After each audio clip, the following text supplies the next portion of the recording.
In a small, peaceful town in Niigata, Japan, something unimaginable occurred. The town of Sanjo, known for its quiet streets and tight-knit community, was rocked to its core in the autumn of 1990. Fusako Sano, a 9-year-old girl who loved baseball, disappeared without a trace. One moment she was a typical child, enjoying a school game, and the next she was gone. Days turned into months, then years, and Fusako's story became a haunting mystery. Surprisingly, Fusako was held captive for a long 9 years by her kidnapper in his apartment. During this time, she was kept confined and forbidden from leaving or contacting the outside world. The circumstances of her captivity were extremely distressing, as she was not only isolated but also subjected to various forms of mistreatment. This is the remarkable tale of Fusako Sano.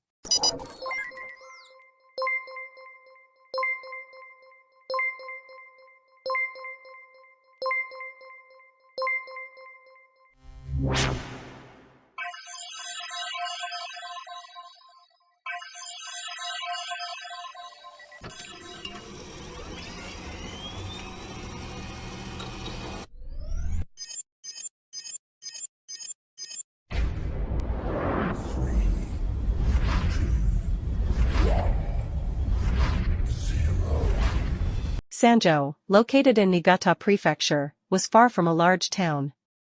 In fact, it was quite modest. The air was clean, and the town was encircled by mountains, making it a pleasant place to live. It was here that Fusako Sano was born and grew up. She lived with her parents, who cherished her dearly, and she enjoyed a happy childhood. It is known that Fusako had a passion for sports, particularly baseball, and would attend games frequently, sometimes with her parents and other times alone. Given the small size of Sanjo, one wouldn't expect a tragic event to occur so suddenly. Tragically, being in the wrong place at the wrong time can lead to unforeseen consequences. On November 13, 1990, Fusako had just watched a baseball game at her school and was on her way home. Unlike other students who were accompanied by friends or family, Fusako was alone. She was simply enjoying her walk, unaware of any potential danger. Unknown to her, someone had been watching her since she left the school. During her walk, a car abruptly stopped beside her, and an adult man emerged. Suddenly, Fusako found herself threatened with a knife by this stranger. It's important to remember that Fusako was only 9 years old at the time. The knife pointed at her chest was approximately 19 centimeters long, and the man was significantly larger than her. Understandably, she was frightened when he threatened her, instructing her to get into the car or face harm. In fear for her life and trembling, Fusako complied and entered the stranger's car, leading to her disappearance for several years. So who was the stranger behind Fusako's kidnapping? His name was Nobuyuki Sato. Born in July 1962, he was 28 years old at the time of the abduction. Details about Nobuyuki's early life are sparse, but let's delve into what is known. A key question arises: why did he kidnap Fusako? Nobuyuki appears to have been an only child. There are no mentions of siblings in the available information. An intriguing aspect of his family background is that his mother buried a much older man. As a result, Nobuyuki had an elderly father during his school years, which, reportedly, led to him being teased by peers, fostering resentment towards his parents. His relationship with his father was distant, with little effort made by either to bridge the gap. In contrast, Nobuyuki shared a close bond with his mother, who spoiled him. Throughout his life, his mother permitted him almost anything, a factor that played a significant role in his later actions. Notably, Nobuyuki's preferential treatment from his mother led him to eventually place his father in an elderly facility, where he passed away. After completing his education, Nobuyuki entered the automobile industry, though his exact role remains unclear.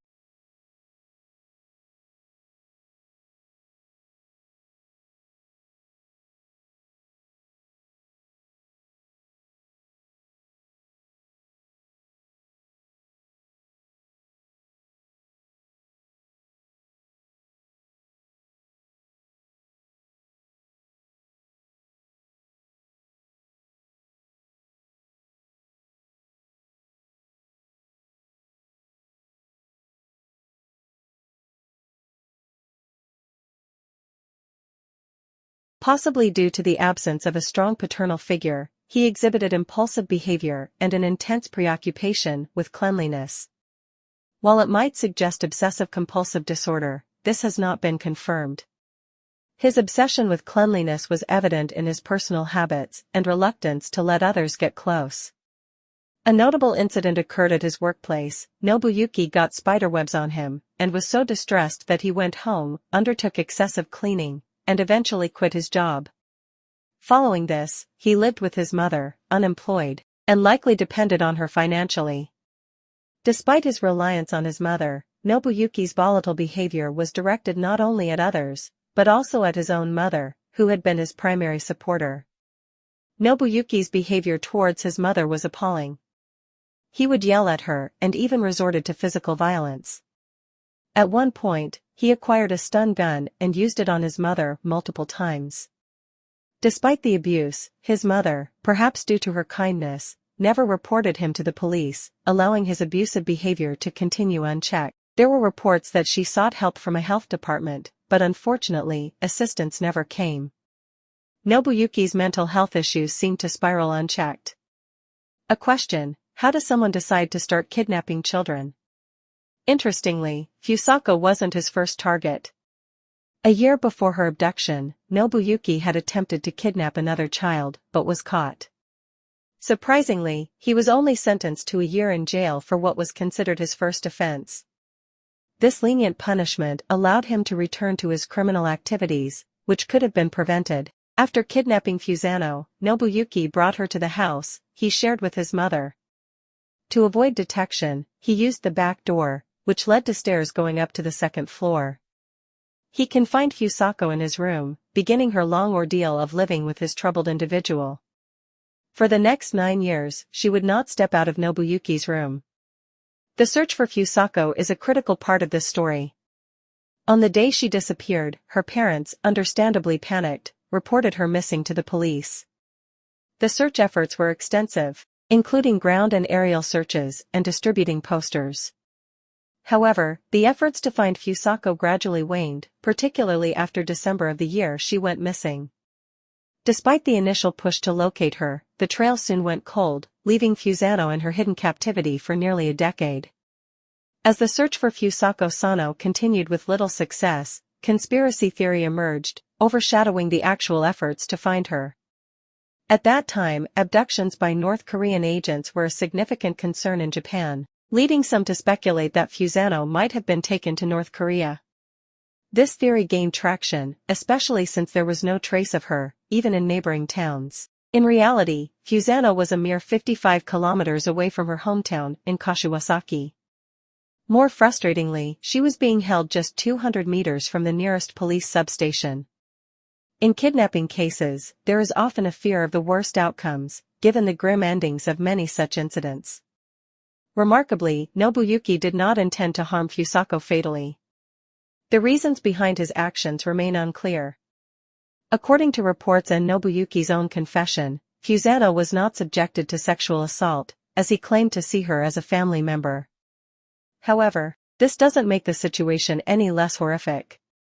Nobuyuki's treatment of Fusano was cruel and inhumane.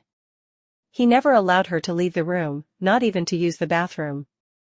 Instead, she had to use plastic bags for her bodily needs, which he would dispose of. Bathing was also a rare occurrence, limited to times when Nobuyuki deemed it necessary, as the bathroom was downstairs. Nobuyuki's abuse of Fusano was frequent and brutal. He would physically assault her, or use the stun gun on her, especially when he was in a bad mood, or if Fusano failed to meet his expectations. For instance, if she forgot to record horse races for him, she would be beaten. The stun gun attacks became so routine that Fusano eventually grew somewhat accustomed to the pain. Reports vary on how well Fusako was cared for during her 9 years of captivity. Some sources suggest she was fed 3 times a day with quick bento boxes, while others claim she only received 1 meal daily. Regardless of the frequency, it was evident that Fusako was severely malnourished, often too weak to stand or engage in other activities. The lack of sunlight and poor living conditions led to growth issues, frequent illness, and overall weakness.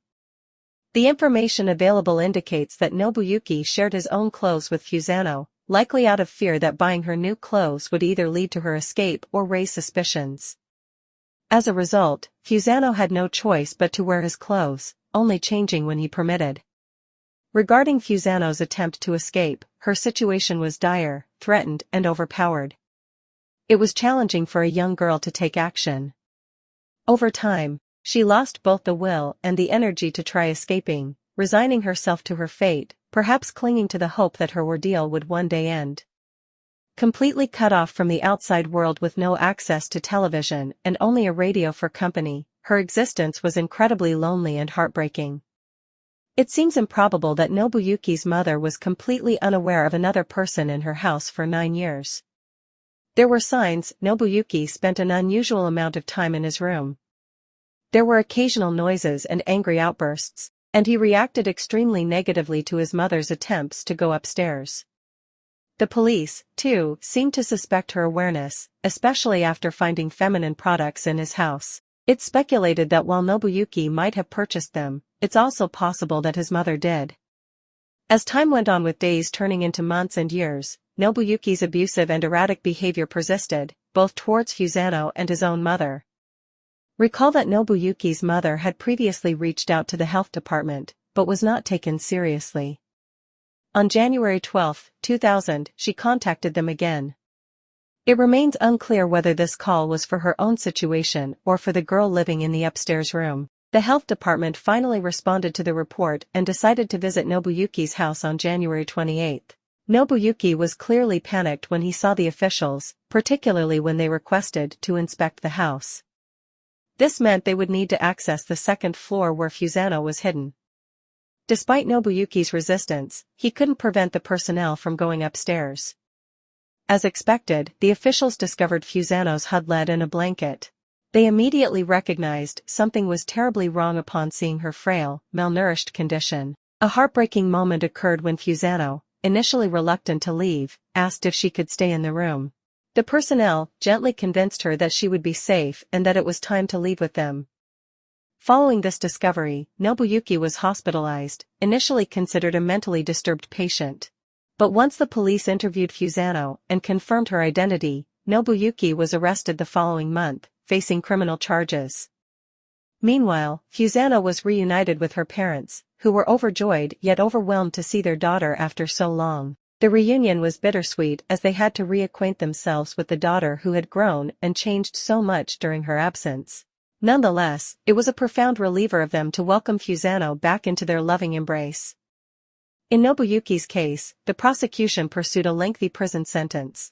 Initially, his defense team argued that he was mentally unfit to stand trial. However, after psychiatric evaluations, he was deemed competent.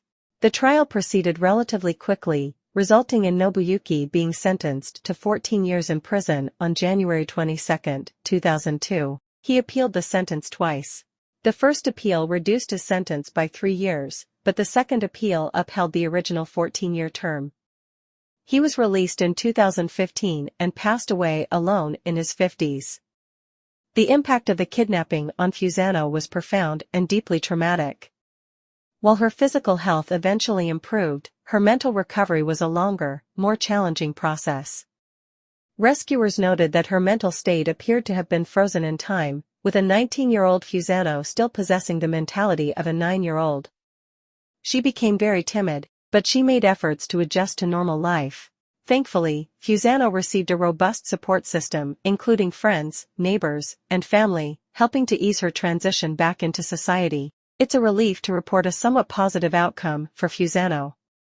She is now older and contributes to her family by working in a rice field. She continues to enjoy sports, a passion from her childhood. While the case remains a tragic reminder of the dangers that can befall children, Fusano's resilience and eventual recovery highlight the importance of community support. This story underscores the need for vigilance in protecting our loved ones. That's all for today. You can always subscribe to our channel for future true stories.